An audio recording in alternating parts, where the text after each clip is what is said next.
Bonjour à tous, bonjour à toutes. J'avais envie de faire cette vidéo aujourd'hui pour vous parler de ma version de ce que sont les flammes jumelles et du couple sacré. Euh, et des âmes sœurs plus, parce que pour moi il y a des âmes sœurs et les âmes sœurs plus. Et voilà, j'entends, je lis, je vois beaucoup de choses autour de ces notions de flammes jumelles. Je ne rejoins pas toujours les guidances qui sont faites ou ce qui est proposé comme perception du lien, de ce lien est effectivement extrêmement particulier.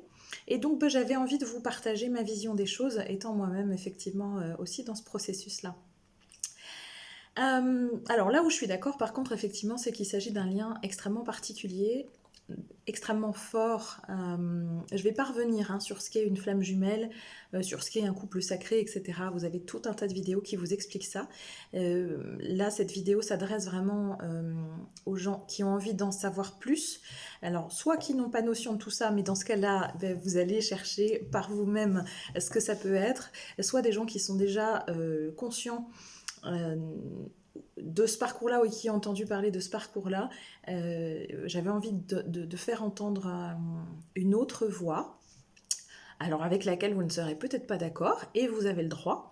Il ne s'agit pas que tout le monde pense la même chose, mais simplement peut-être de pouvoir élargir un petit peu la vision de ce concept, parce que pour moi, ça reste un concept humain.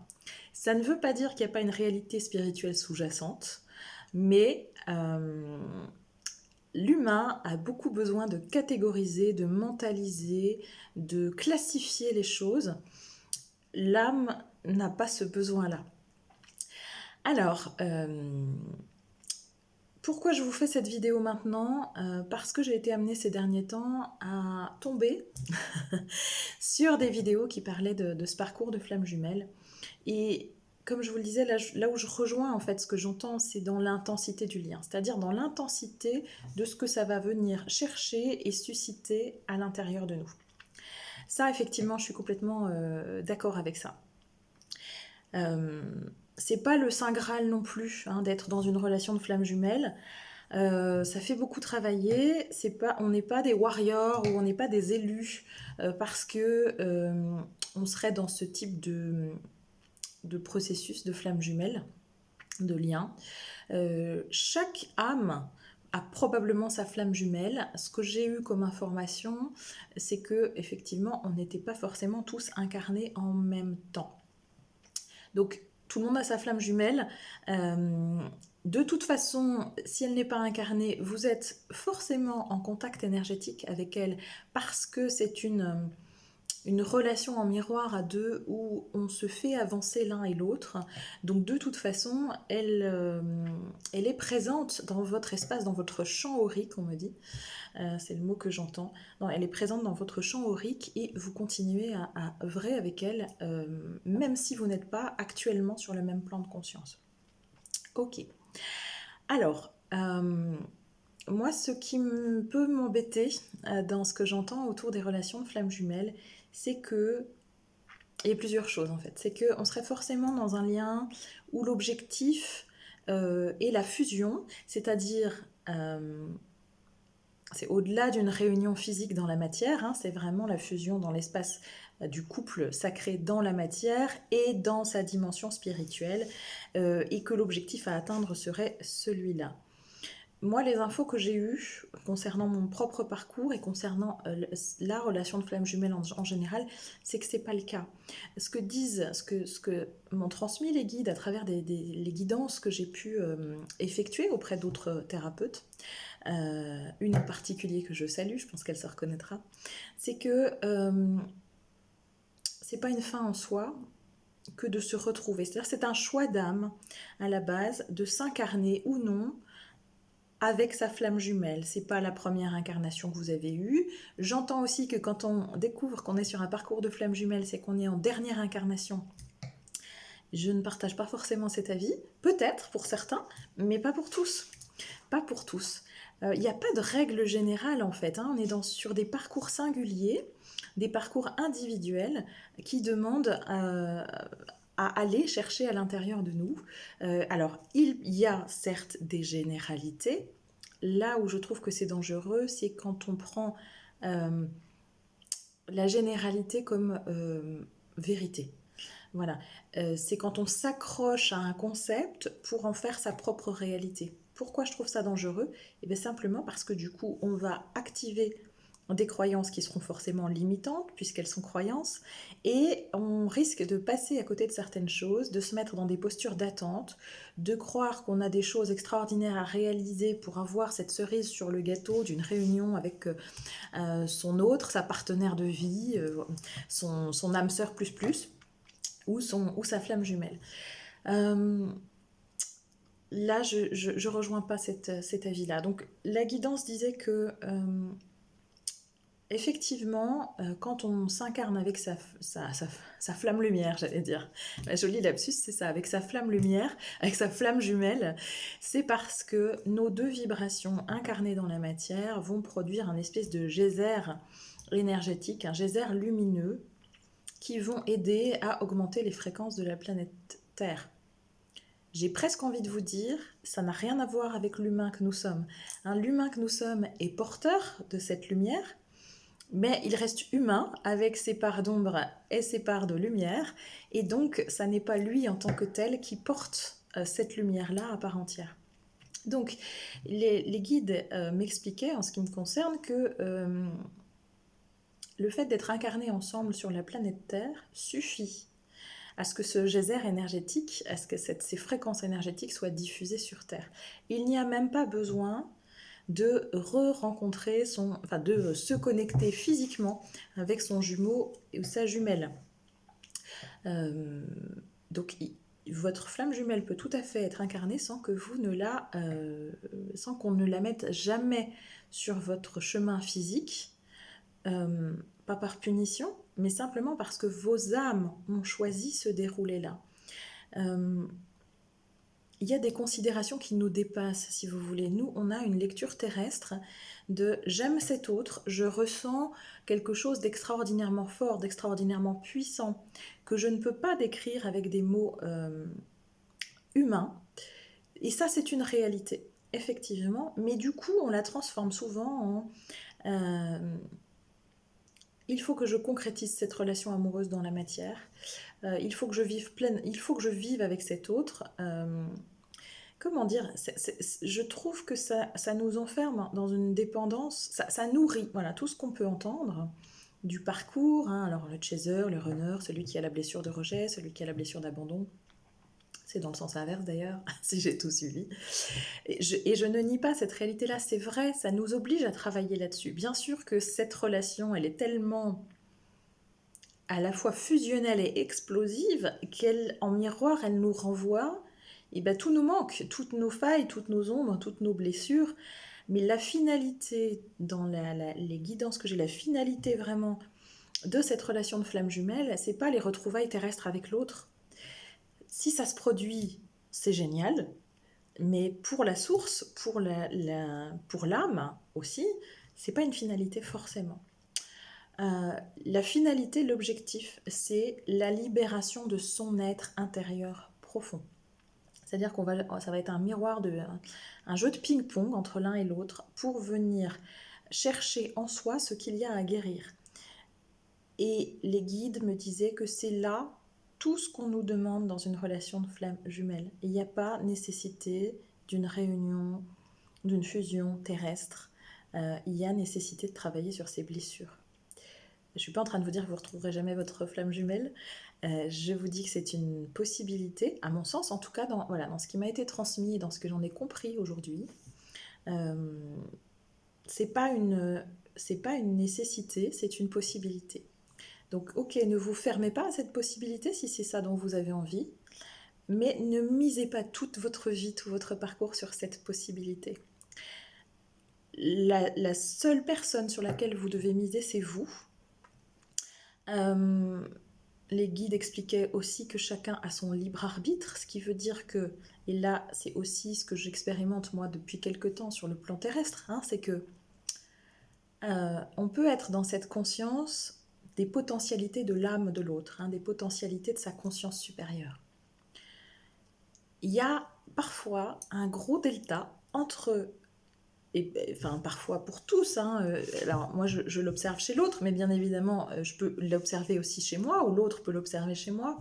Il y a un très gros delta entre le plan divin, le plan de la source, le plan de l'âme, et la façon dont l'humain va pouvoir mettre en œuvre tout cela dans la matière. Je suis obligée de couper juste un petit peu cette vidéo, je reviens à vous tout de suite, j'ai quelqu'un qui arrive chez moi. Voilà, alors je reprends, je vais essayer de reprendre là où on en était. J'étais en train de vous dire, je crois que il pouvait y avoir un gros delta entre ce que entre le plan de l'âme, entre ce que les âmes ont décidé ensemble lorsqu'elles ont fait ce choix d'incarnation en tant que flamme jumelle ou en tant que âme sœur sacrée plus dans la matière, et la réalité de l'humain. Et ce que les guides me rappelaient, c'était que chacun a son libre arbitre.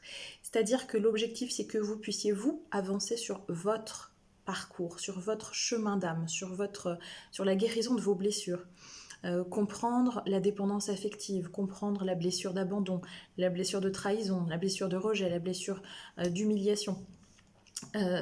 Guérir, soigner votre cœur, dorloter votre cœur blessé, et faire de vous un être humain complet dans sa complétude entre masculin et polarité masculine et polarité féminine. C'est le seul objectif. S'il y a une mission d'âme commune, en tout cas s'il y a un choix d'humain incarné de se mettre en couple, en relation sentimentale avec sa flamme jumelle ou avec son âme sœur, et qu'il y a un désir d'œuvrer ensemble dans la lumière, d'œuvrer ensemble pour le collectif, alors effectivement, hein, ça prend une dimension nettement supérieure, puisque vos deux énergies vont non pas en former une troisième, mais vont vraiment être très expansives, hein, vont s'expanser, et ça servira pour l'ensemble. Mais les guides disaient que ça n'était pas une demande qu'ils avaient, que la seule demande, c'est que nous arrivions à notre propre liberté intérieure, à notre autonomie, à notre indépendance, indépendamment de l'autre.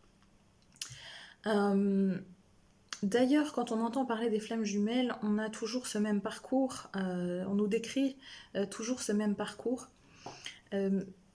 Des informations que j'ai pu avoir, il y a différents types de flammes jumelles. Alors je ne rentrerai pas dans le détail parce que j'en sais pas assez pour ça. Mais en tout cas, dans ce qui a été nommé par les guides, il y a des flammes jumelles, oui, de différents types. Alors, je ne sais pas à quoi ça correspond, je ne sais pas quelles sont les caractéristiques de chacune, mais en tout cas, ça signifie que le parcours n'est pas forcément le même. Pour vous donner un exemple qui m'est personnel, j'ai vécu 10 ans avec ma flamme jumelle, je ne savais pas que c'était ma flamme jumelle. Je l'ai appris dans les dernières années, et idem pour ma flamme jumelle. Donc vous voyez, il n'y a pas de... Ce que j'aimerais, en tout cas, ce dont j'aimerais témoigner, c'est qu'il n'y a pas un parcours. Il n'y a pas numéro 1, la reconnexion, numéro 2, la séparation, numéro 3... la réunion, la fusion, etc., le switch, tout ça, ce sont des concepts qui, bien sûr, concernent certaines personnes. Je ne dis pas que ça n'existe pas, mais je tiens à mettre une alerte. N'en faites pas une généralité. Pour moi, cette représentation-là contribue à renforcer la dépendance affective, contribue à renforcer l'attente,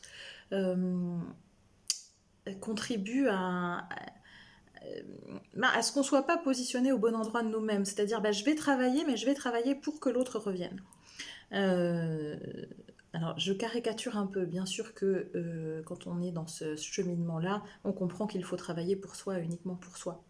Mais il y a quand même l'idée, à un moment donné, en tout cas, moi, j'ai pu traverser cette idée-là, et je pense que je ne suis pas la seule, de tout bien remplir les cases, vous voyez, faire le bon élève, pour que, à la fin, il y ait des retrouvailles physiques dans la matière.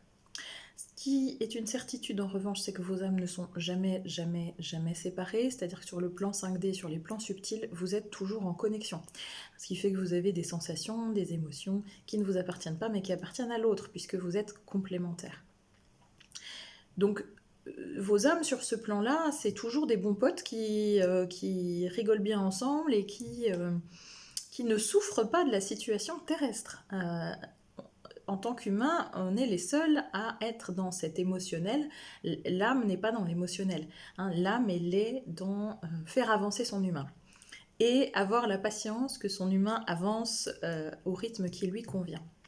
Donc le message qui m'avait été donné aussi, c'est le libre arbitre. C'est-à-dire que vous aurez beau avoir fait tout le chemin pour vous-même, et bravo dans ce cas-là, c'est que vous avez compris là où vous deviez en arriver. En revanche, vous n'êtes responsable que de vos avancées à vous, que de vos compréhensions à vous, en aucun cas celle de l'autre. Et l'autre a son libre arbitre, il peut décider que ça va trop vite, il peut décider qu'il n'est pas prêt, il peut décider que ce n'est pas vous, il peut bien évidemment se leurrer, mais il peut aussi faire simplement d'autres choix de vie. Donc gardez à l'esprit qu'il y a ce qui se passe sur le plan de l'âme, il y a ce qui se passe sur le plan vibratoire, et puis il y a comment l'humain va décider de décliner tout ça. Et parfois, ça peut être très différent. Ça ne veut pas dire pour autant qu'il ne faut pas avoir d'espoir, ça ne veut pas dire pour autant que vous ne pouvez pas vivre quelque chose de beau et de serein, mais vous ne pourrez le vivre qu'à partir du moment où vous aurez atteint ce fameux lâcher-prise dont on vous parle, et l'acceptation, l'accueil de l'autre dans sa dimension humaine, terrestre, avec toutes ses parts de lumière, avec toutes ses parts d'ombre. Et l'objectif, s'il devait y en avoir un de ce parcours de flamme jumelle ou de ce parcours d'âme sœur sacrée, l'objectif c'est, comme je l'ai dit, la complétude en soi, mais c'est aussi l'amour inconditionnel. C'est-à-dire manifester dans la matière cette forme d'amour inconditionnel sur Terre. S'en rapprocher en tout cas, hein, parce qu'on est dans un monde encore de dualité et l'amour inconditionnel est difficile à atteindre, hein, à œuvrer. J'allais dire à œuvrer, mais oui, c'est ça, on œuvre l'amour inconditionnel. Donc c'est ça, ça n'est pas ne pas se respecter en acceptant tout de l'autre, attention. Hein, c'est pardonner à l'autre parce qu'on sait que sur nos choix, sur nos parcours à nous, on a aussi des choses à travailler, qu'on n'est pas tout blanc non plus, et que l'autre, ça nous renvoie au fait que on peut aimer l'autre dans ce qu'il est sans poser aucune condition. On peut l'aimer avec ses fragilités, avec ses vulnérabilités, avec ses faiblesses. Voilà, pour ce qui est du parcours flamme jumelle. Les âmes sœurs plus, comme je les appelle, c'est encore un petit peu différent. Là, on n'est pas dans une complétude, à mon sens, on n'est pas dans une... Enfin, on est toujours en complétude, mais on n'est pas dans une complétude aussi puissante que la flamme jumelle, que la relation de flamme jumelle, mais on est dans des énergies qui sont similaires. Donc, on est dans une fusion énergétique à certains endroits, à certains niveaux, ce qui fait que sur le plan vibratoire, on est vraiment interpénétré. Donc, c'est ça aussi qui crée l'intensité l'intensité du lien que l'on peut ressentir. Parcours que je connais également, voilà. En tout cas que j'expérimente. De là à le connaître, c'est un grand mot, mais que j'expérimente également. Qu'est-ce que je pouvais vous dire d'autre ?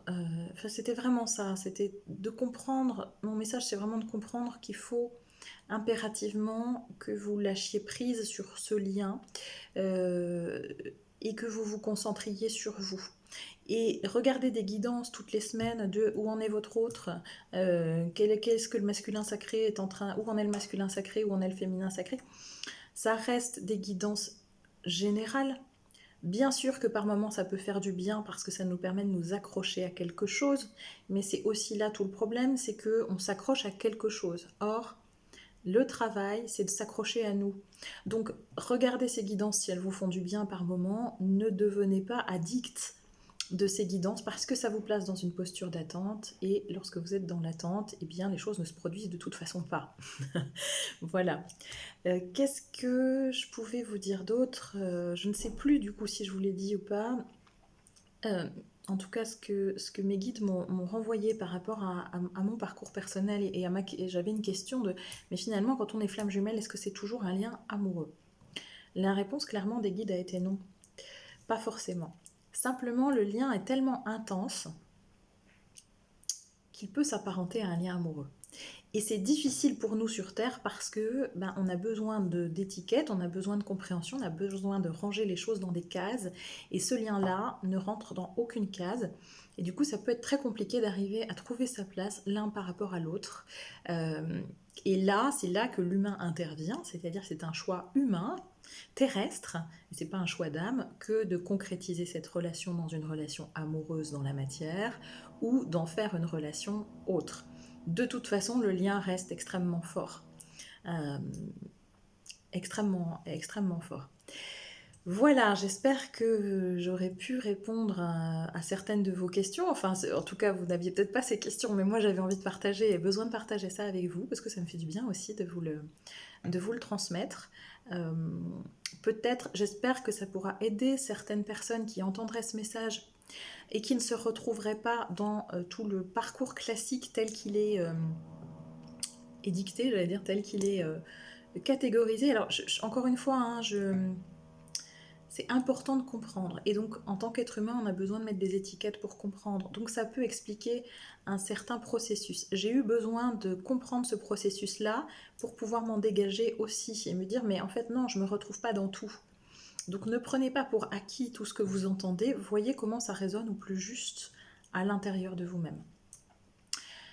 Tout ce que je viens de dire sur les flammes jumelles, sur les âmes sœurs, ce sont des choses que vous pouvez expérimenter aussi dans d'autres relations. Toute relation amoureuse, affective, familiale, relationnelle au sens large, sociale, professionnelle, toute relation est un miroir, un écho à ce qui reste à travailler en vous. Donc profitez de tout ce qui se passe pour vous interroger sur ce que ça vient chercher à l'intérieur de vous, sur ce qui n'est pas guéri, sur ce qui a besoin encore d'être comblé en vous.